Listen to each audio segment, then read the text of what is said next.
आज से 65 मिलियन साल पहले जमीन पर एक वक्त था जब यहाँ पर डायनासोर के नाम की एक मखलूक राज किया करती थी। ये वहीं चलते थे जहाँ आज हम चल रहे हैं। ये इसी हवा में सांस लेते थे। इसी जमीन पर ये एक दूसरे से लड़ते रहे और 14 करोड़ सालों तक इनकी कई हजार नस्लों ने जमीन पर राज के रखा, जिनमें उड़ने वाले, जमीन और समंदर में रहने वाली नस्लें भी शामिल हैं। फिर अचानक एक दिन ऐसा आया जिसने कुछ ही घंटों के अंदर इन जानवरों का जमीन से नामो निशान मिटाकर रख दिया। ऐसा क्यों हुआ, ये जानने के लिए हमें आज से तकरीबन 6 करोड़ 50 लाख साल पहले पीछे जाना होगा, जब एक छोटा सा एस्ट्रॉइड का टुकड़ा जमीन से 20 करोड़ मील दूर एक बड़े एस्ट्रॉइड से टकराया, जिससे इस बड़े एस्ट्रॉइड की टूटने के बाद डायरेक्शन बदल जाती है और ये 22,000 मील पर घंटा की रफ्तार से जमीन की तरफ बढ़ने लगता है। और चांद के बहुत नजदीक से गुजरकर जब ये जमीन के एनवायरनमेंट में आता है तो इसकी रफ्तार 70,000 किलोमीटर पर घंटा तक होती है। और फ्रिक्शन की वजह से ये तकरीबन 11 से 15 किलोमीटर लंबा एस्ट्रॉइड, जो कि 2 ट्रिलियन मेट्रिक टन के वजन के बराबर होता है, एक बड़े आग के गोले के अंदर बदल जाता है। ये इतना तेजी से आगे बढ़ रहा था कि इसने सिर्फ 4 मिनट के अंदर अटलांटिक ओशन को पार कर लिया। और इसकी चमक इतनी ज्यादा थी कि जमीन पर टकराने से पहले हजारों जानवरों ने, जिन्होंने इसकी रोशनी को देखा, इस कदर तेज रोशनी को देखने के बाद वो जानवर अंधे हो गए और वो इसकी गर्मी को जमीन पर महसूस कर रहे थे। और फिर अचानक से ये मेक्सिको की एक घाटी के पास जाकर टकराता है और 25,000 डिग्री सेल्सियस के टेम्परेचर का, जो कि 10 हाइड्रोजन बम के एक साथ जमीन पर टकराने से पैदा होने वाले धमाके की शिद्दत है, इतनी ही शिद्दत से ये अचानक जमीन से टकरा जाता है। ये इतना पावरफुल धमाका था कि जमीन की लाखों टन वजनी धातें इस धमाके के बाद उड़कर स्पेस में चली गईं। और इस टकराव वाली जगह पर 150 किलोमीटर चौड़ा और 20 किलोमीटर गहरा गड्ढा बन गया, जिसके 16 मिनट और 40 सेकंड के बाद जमीन पर हर तरफ रेक्टर स्केल के मुताबिक 11 की शिद्दत का शदीद तरीन जल्जला आया, जिसने सुनामी की बड़ी बड़ी लहरों को पैदा किया। और जमीन की प्लेट्स में टकराव की वजह से वो आतिशफशां पहाड़, जो कि अब तक सो रहे थे, अचानक से एक्टिव होकर आग बरसाने लगे। इसके 800 किलोमीटर के रेडियस के अंदर तकरीबन हर जानवर धूल और राख के अंदर बदल गया। इस तबाही में उड़ने वाले डायनासोर जमीनी खतरे से तो बच गए, लेकिन जो मेटल और पत्थर धूल बनकर खला में गए थे, वो जमीन की ग्रेविटेशनल फोर्स की वजह से आग के गोले बनकर 40 मिनट के बाद जमीन पर बरसने लगे। इसके अलावा धूल का एक बड़ा तूफान, जो कि 6000 किलोमीटर पर घंटा की रफ्तार से जमीन के दूसरी तरफ बाकी बच जाने वाले जानवरों के लिए मौत लेकर आ रहा था। ये कई किलोमीटर मोटे बादल थे जिन्होंने सूरज को छुपा दिया। जमीन का टेम्परेचर 100 डिग्री सेल्सियस तक पहुंच गया, यानी कि वो टेम्परेचर जिस पर पानी बॉयल होना शुरू हो जाता है, जिसने पेड़ पौधों की तकरीबन पूरी आबादी को खत्म कर दिया।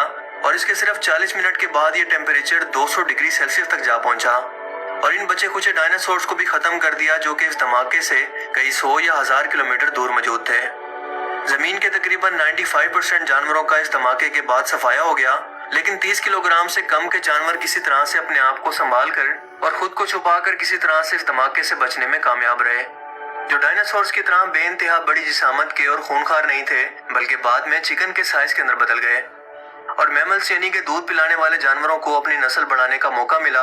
और आज इस तबाही को तकरीबन 65 मिलियन साल हो चुके हैं और हजारों एस्ट्रॉइड इस वक्त भी जमीन पर आते रहते हैं, जिनका साइज ज्यादा बड़ा नहीं होता। जिनका साइज अगर कुछ बड़ा भी होता है तो जमीन के गिर्द मौजूद कुदरती हिफाजती शील्ड इन्हें जलाकर खत्म कर देती है या बहुत छोटा कर देती है। और ये ज्यादातर समंदरी हिस्से पर ही गिरते हैं, क्योंकि जमीन के 70% हिस्से पर सिर्फ पानी मौजूद है और यहाँ कोई इंसानी आबादी भी नहीं है। लेकिन क्या हो कि डायनासोर्स को खत्म करके दुनिया पर तबाही मचाने वाला एक बड़ा एस्ट्रॉइड एक बार फिर से हमारी जमीन से टकराए, और मौजूदा दौर के अंदर ये इंसानों के साथ क्या कुछ कर सकता है? क्या हम इंसान मौजूदा टेक्नोलॉजी के जरिए इससे लड़ने की ताकत रखते हैं, या फिर इस कुदरती आफत के आगे हम इंसान बेबस हैं? आपको बताता चलूं कि जमीन और इसके अंदर मौजूद हर एक चीज के खात्मे के मुतालिक, यानी कि ये दुनिया किस तरह से खत्म हो सकती है, इसके मुतालिक साइंस के अंदर बहुत सारी थ्योरीज मौजूद हैं, जिनमें से एक ये भी है कि मुस्तकबिल के अंदर कोई बहुत बड़ा एस्ट्रॉइड जमीन से टकराकर जमीन के टुकड़े करके इसको तबाह कर सकता है, हर एक चीज को फना कर सकता है, लेकिन कब, ये हम नहीं जानते। लेकिन इतना अंदाजा जरूर लगा सकते हैं कि इसके असरात क्या होंगे। तो चलिए इसे विजुलाइज करने की कोशिश करते हैं कि आज के दौर के अंदर आखिरकार ये तबाही किस हद तक हो सकती है। 2013 के अंदर फ्रांस के एफल टावर के वजन के बराबर एक 20 मीटर बड़ा खलाई पत्थर या एस्ट्रॉइड रशिया के शहर चिलेनवेस्क के कुछ ऊपर आकर गिरा, जहां 10 लाख की आबादी रहती है, और इसने 26 हिरोशिमा पर गिराए गए बमों के बराबर तबाही मचाई, जिससे 15,000 लोग जख्मी हो गए। लेकिन क्या हो कि 65 मिलियन साल पहले के जितने बड़े साइज वाला एस्ट्रॉइड एक बार फिर से इसी जगह पर आकर टकराए, यानी ये साइज में दुनिया की सबसे ऊंची चोटी यानी कि माउंट एवरेस्ट के साइज के बराबर हो। और इमेजिन करें कि माउंट एवरेस्ट 65,000 किलोमीटर पर घंटा की स्पीड से आपके शहर की तरफ बढ़ रही हो और आप इसे अपनी आंखों से भी अपने शहर की तरफ बढ़ता हुआ देख रहे हो। जमीन पर टकराने से पहले इसकी रोशनी सूरज से भी ज्यादा तेज होगी, जो कि इसे देखने वालों को ऑब्वियसली तौर पर अंधा कर देगी। जिसके बाद 100 ट्रिलियन टन का धमाका होगा, जो कि हिरोशिमा पर गिराए गए बम से 1 बिलियन गुना बड़ा धमाका है, जिससे 800 से 1000 किलोमीटर की रेडियस के अंदर सब कुछ भाप बनकर उड़ जाएगा। और इंसानों के साथ भी कुछ ऐसा ही मामला होगा, जो कि आज से तकरीबन 65 मिलियन साल पहले डायनासोर्स के साथ इस जमीन पर हुआ। और इंसानों को अपने आप को बचाने के लिए ना तो इनके पास कोई टेक्नोलॉजी मौजूद है और ना ही कोई ज़ेरे ज़मीन बनकर इंसानों को इस तबाही से बचाने की ताकत रखते हैं। इंसान तो यूएन के अर्थक्वेक्स को भी प्रेडिक्ट करने के काबिल नहीं है और ना ही उनसे बच सकता है। तो भला जमीन पर आने वाली एक साथ इतनी बड़ी आफतों से ये कैसे लड़ सकता है? जमीन पर जंगलात के अंदर लगने वाली आग पूरे के पूरे सब्जे को जलाकर राख कर देगी और 150 किलोमीटर चौड़ा और 20 किलोमीटर गहरा गड़ा, जिसके अंदर 2 माउंट एवरेस्ट और 3 बुर्ज खलीफा इमारतें पूरी आ सकती हैं। इस धमाके की शिद्दत से हमें कोई बंकर नहीं बचा पाएंगे। 11 रेक्टर स्केल की शिद्दत का ज़लज़ला, जो कि अब तक पिछले 160 साल के अंदर कभी रिकॉर्ड नहीं किया गया, जमीन को हिला कर रख देगा, जिससे सुनामी की इतनी बड़ी लहरें उठेंगी जो कि पहाड़ों को क्रॉस करती हुई अपने रास्ते में आने वाली हर चीज को फना कर देंगी। खला में जाने वाला मलबा और मेटल आग बनकर जमीन पर बरसने लगेगा और 600 मील पर घंटा का हवा का तूफान जमीन पर मौजूद हर दरख्त और बिल्डिंग को जड़ से उखाड़ कर हवा में लहराने लगेगा।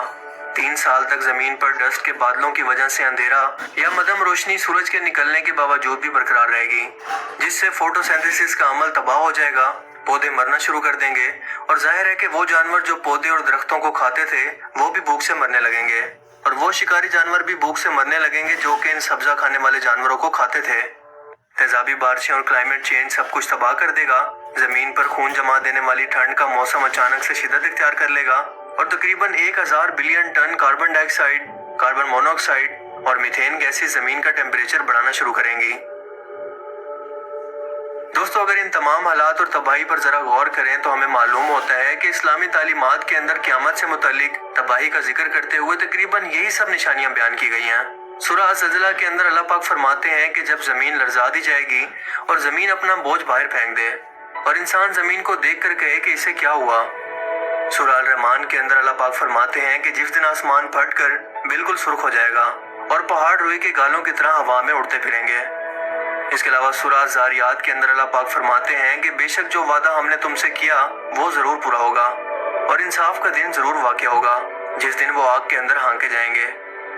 दोस्तों, ये सब निशानियां इसलिए दिखाई जाएंगी ताकि जो लोग क़यामत का मजाक उड़ाते हैं वो यौम हिसाब से पहले अपनी आंखों से इस दुनियावी जिंदगी के अंदर इस क़यामत के वादे को पूरा होते देख लें। लेकिन इन क़यामत की निशानियों को देखने के बाद इनका ईमान लाना किसी काम नहीं आएगा और दूसरी तरफ क़यामत कब और कैसे आएगी ये अल्लाह ताला की ज़ात के सिवा किसी को इल्म नहीं है।